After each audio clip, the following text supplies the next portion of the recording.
कौन जीतेगा यूपी? इस सवाल के साथ अब चुनाव अपने अंतिम चरण में पहुंच चुका है, जहां पूर्वांचल की सियासत में एक जिला बेहद खास हो जाता है भाई, जिसके नाम पर वेब सीरीज भी बन चुकी हैं। समझे आप? नहीं समझे तो हम समझा देंगे। हम बात कर रहे हैं मिर्जापुर की।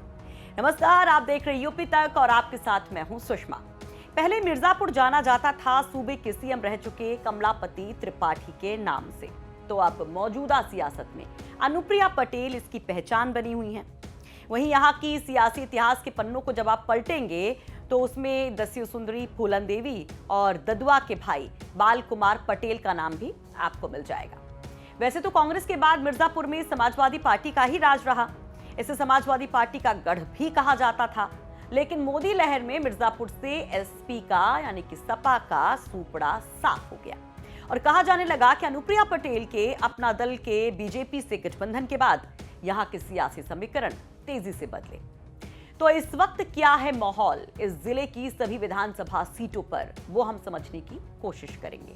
तो मिर्जापुर में 5 विधानसभा सीटें हैं, जिसमें मड़िहान, चुनार, मंझवा, मिर्जापुर नगर और 96 सुरक्षित विधानसभा सीट है।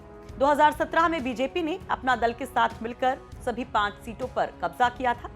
चलिए सबसे पहले कुछ आंकड़ों पर नजर डालते हैं और शुरुआत करते हैं इन विधानसभाओं के जातीय समीकरण से। सबसे पहले बात यहाँ की 96 विधानसभा की। इस विधानसभा में करीब 3,73,583 मतदाता हैं, जिसमें 30% अनुसूचित जाति के मतदाता हैं, वहीं 35% अनुसूचित जनजाति के, 15% सवर्ण वोटर्स हैं। मिर्जापुर विधानसभा सीट की बात करें तो यहाँ पर कुल मतदाता 4,01,952 है। जातीय आंकड़े की बात करें तो सबसे ज्यादा वैश्य मतदाता हैं। वैश्य मतदाता 30% के करीब हैं, सवर्ण मतदाता 20% के करीब है, अनुसूचित जाति के मतदाता 15%, तो ओबीसी वोटर्स करीब 20% है। मझवा विधानसभा क्षेत्र की अगर हम बात करें तो यहाँ पर कुल मतदाता 3,96,805 है। आंकड़ों को देखी जाती है तो बींग मतदाता 25%, अनुसूचित जाति के मतदाता 22%, सवर्ण मतदाता 20% बताए जाते हैं और काफी महत्वपूर्ण ये वोटर्स माने जाते हैं जीत और हार के लिए। चुनार विधानसभा क्षेत्र की बात करें तो कुल मतदाता यहां पर 3,52,935 हैं। इस विधानसभा में सबसे ज्यादा कुर्मी वोटर्स हैं। यहां कुर्मी वोटर्स की संख्या 30% के करीब है। अन्य ओबीसी भी अच्छा खासा एक आधार तैयार करते हैं और 30% के करीब हैं। अगर हम एससी वोटर्स की बात करें तो इनकी संख्या करीब 15% है। अब बात करते हैं 5वीं और आखिरी विधानसभा की, मड़िहान विधानसभा। यहाँ कुल वोटर्स की बात करें तो 3,65,908 इनकी संख्या है और इस विधानसभा में सबसे ज्यादा कुर्मी वोटर्स हैं। यहाँ भी कुर्मी वोटर्स करीब 35% हैं, जबकि अनुसूचित जनजाति के वोटर्स 20% हैं। इसमें कोल सबसे ज्यादा हैं, वहीं अनुसूचित जाति के मतदाता करीब 25% हैं। तो भाई ये तो था जातिगत आंकड़ों का एक ब्यौरा, लेकिन इस बार ये जातीय समीकरण किस ओर जा रहे हैं इन विधानसभाओं में, उसे जानने के लिए हमारे सहयोगी सुरेश ने यहाँ के स्थानीय वरिष्ठ पत्रकार से बात की, जो बताते हैं कि इस बार बीजेपी और सपा में नेक टू नेक फाइट है। ये बताएं कि जिले में कुल कितनी सीट कौन जीत रहा है, क्या है ना साहब का? जिले में 5 विधानसभा सीट है, जिसमें से कई विधानसभाओं में त्रिकोणात्मक संघर्ष है, कहीं कहीं आमने सामने भी है। जैसे नगर विधानसभा में मेरे दृष्टिकोण से आमने सामने की लड़ाई है भाजपा और सपा के बीच में। कांग्रेस लड़ नहीं पा रही है और बसपा का प्रत्याशी भी बहुत बढ़िया नहीं लड़ पा रहा है। उसी तरह मझवा विधानसभा क्षेत्र में वहाँ सपा और भाजपा गठबंधन का प्रत्याशी जो है उन दोनों के बीच में भी अच्छी लड़ाई चल रही है। 96 विधानसभा जहाँ सुरक्षित है वहाँ पर कांग्रेस की पोजीशन और जो है गठबंधन का जो अपना दल यस के प्रत्याशी हैं उनके बीच में लड़ाई कांटे की है।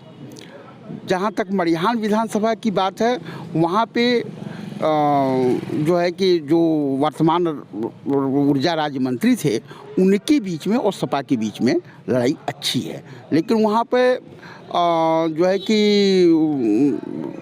गठबंधन से एक और प्रत्याशी आ जाने का अवधेश सिंह पटेल से लग रहा है कि वहाँ पे भाजपा मजबूत पड़ेगी।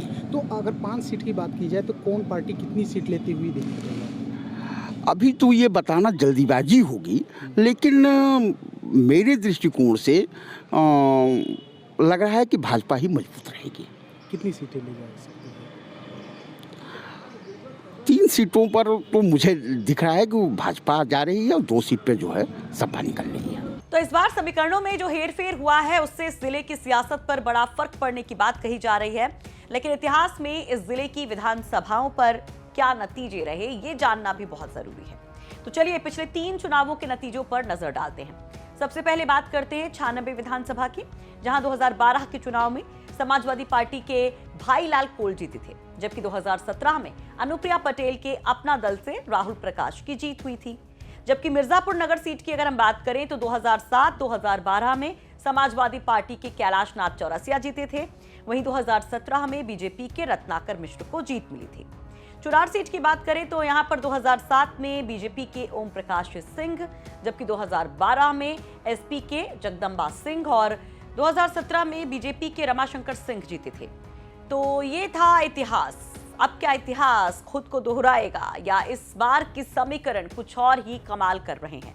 उसे हमने एक और वरिष्ठ पत्रकार से समझने की कोशिश की। में कौन सी पार्टी कितने सीट जीत रही है?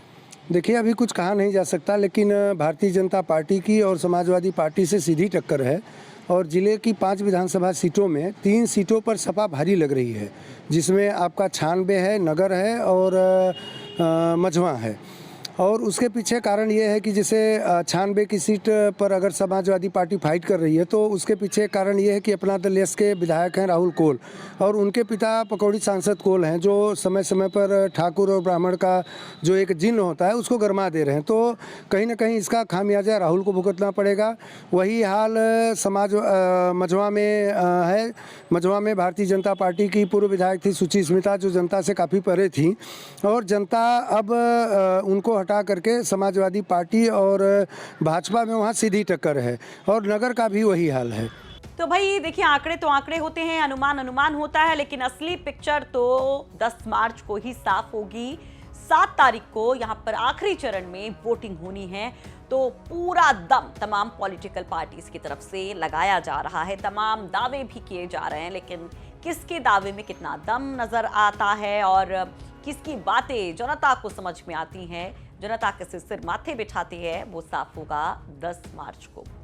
लेकिन तब तक हमारी कोशिश रहेगी हर पॉलिटिकल खबर को आप तक पहुंचाते रहें और जहां पर चुनाव हो चुके हैं, जिन चरणों में, जिन विधानसभाओं में, वहां पर अब क्या कुछ चल रहा है, वोटिंग का जो परसेंटेज रहा उसको लेकर क्या दावे हो रहे हैं वो भी समझाते रहें, उसकी हकीकत भी टटोलते रहें और जहां जहां पर चुनाव अभी जारी हैं, जिन सीटों पर 7वें चरण में वोटिंग होनी है, उनका भी हाल आपको बताते रहें।